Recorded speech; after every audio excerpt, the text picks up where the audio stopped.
안녕하세요. 좋은 날 하루입니다. 이전에 저의 관리 식단 영상과는 별도로 별도의 카테고리를 만들어서 저의 유방암 이야기를 시작해 보려고 합니다. 그 첫 번째 이야기인데요. 우선 다들 암을 어떻게 발견하셨어요? 건강검진으로 혹은 많이 진행이 된 후에 병원에 가신 분도 계실 테고, 아니면 저처럼 우연히 촉진으로 발견하시는 분도 계실 거예요. 저는 아주 우연히 발견을 했습니다. 여행을 가서 샤워를 하는데 그때 샤워 타올이 없었어요. 샤워 타올이 없었고, 그래서 손에 비누를 묻혀서 이렇게 샤워를 합니다. 근데 뭔가가 만져지는 거예요.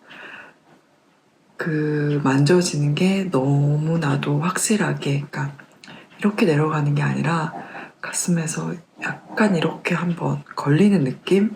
이렇게 뭔가가 봉긋하게 올라왔다가 내려가는 그런 느낌이었어요. 그때가 25살이었는데 그 어린 나이에 저는 어떻게 이건 바로 유방암이야 라는 생각을 했을까요? 그냥 바로 그 자리에 주저앉아 버렸습니다. 주저앉아서 이거 유방암이야. 유방암인 것 같은데 유방암이면 어떡하지? 한참을 앉아서 이런 생각을 했습니다. 근데 그때가 주말이었고 여행 중이었기 때문에 유방암의 증상이나 이런 것들을 찾아볼 수가 없었어요. 그때는 다 아시다시피 스마트폰이라는 게 없어서 여행 중에 인터넷 검색을 하는 건 쉽지가 않았었거든요. 그리고 또 한편으로는 설마 암이겠어? 라는 마음도 있었기 때문에 그냥 그렇게 또 잊고 열심히 놉니다. 술도 마시고 맛있는 것도 많이 먹고, 그렇게 주말을 보내고 월요일 출근을 하자마자 회사 언니한테 물어봐요. 언니, 회사 근처에 유방 초음파 할 수 있는 병원 알아? 이렇게 물어보는데 언니가 하는 말이 다음 달에 회사에서 건강검진을 하니까 그냥 그때 검사를 받아보는 건 어때? 라고 얘기를 하는 거예요. 근데 이상하게도 정말 저는 오늘 꼭 병원에 가고 싶었습니다.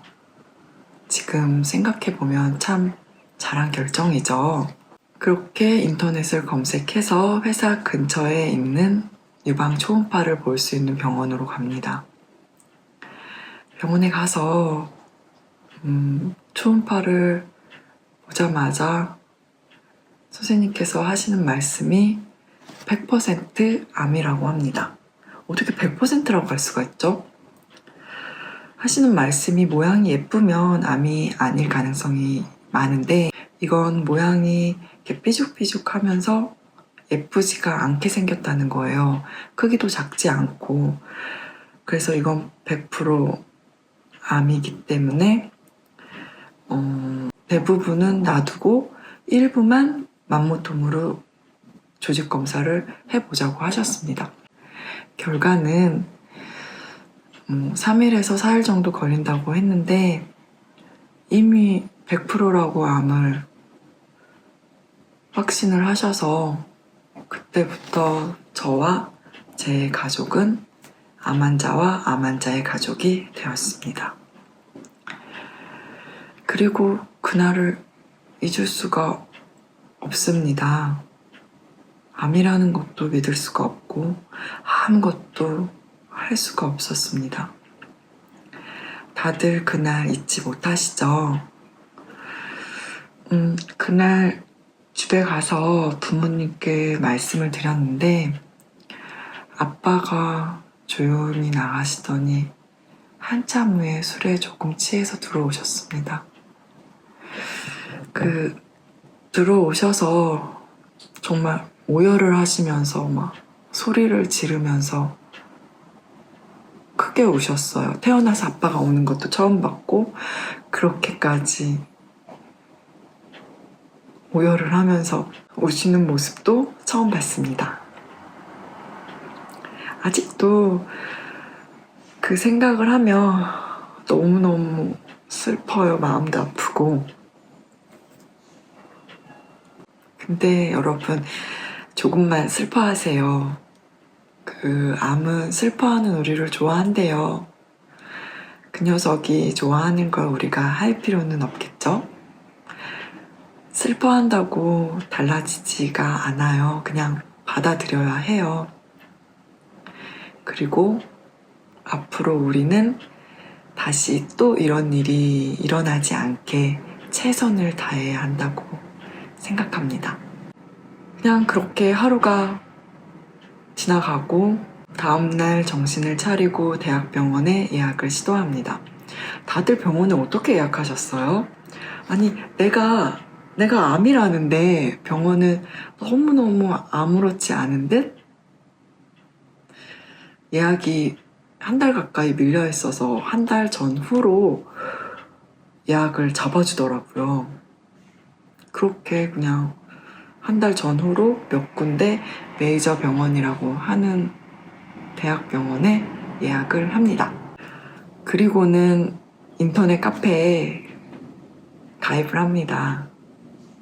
다들 카페 가입하셨죠? 그때는 네이버보다 다음이 회원수도 더 많고 더 활발히 활동을 하는 카페여서 저는 다음 카페에서 활동을 많이 했습니다. 그리고 그 유방암 카페에 가서 현재 치료를 받고 있는 환우들의 경험담, 그리고 완치자들의 경험담, 이야기를 하나씩 읽어봅니다.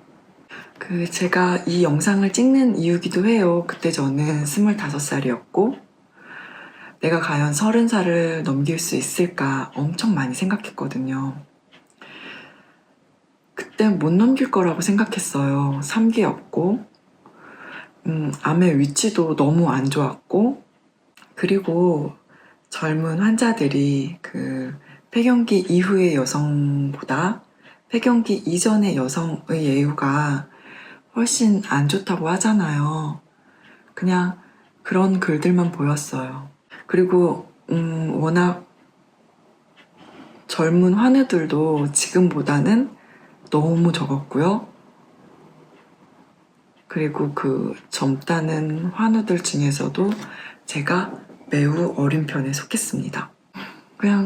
그리고 그 카페에서 글을 보면서 하나씩 배워가죠.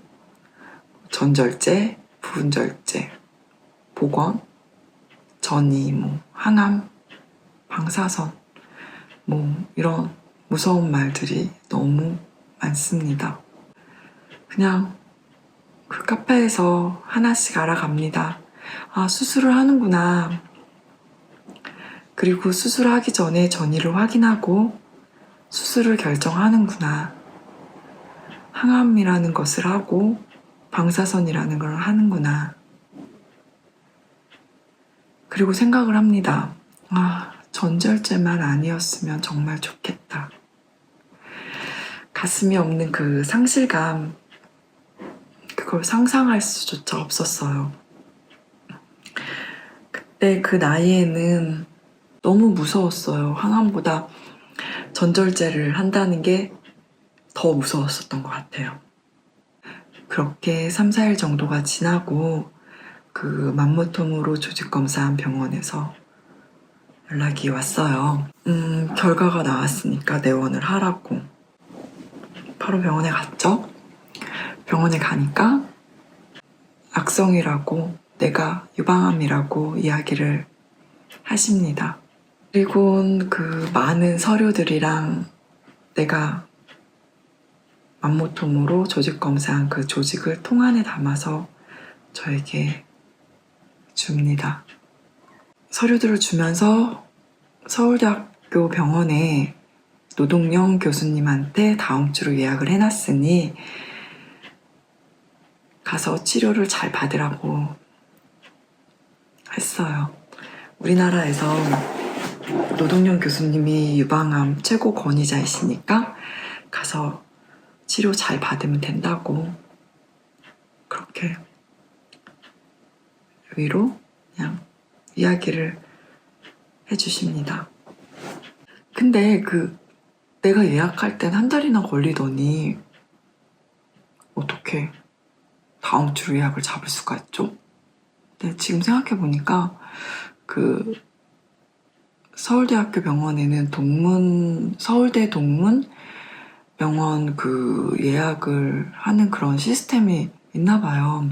제 차트에 서울대 동문병원 어디 외과에서 왔다 하고 아직도 적혀 있는 걸 보면요.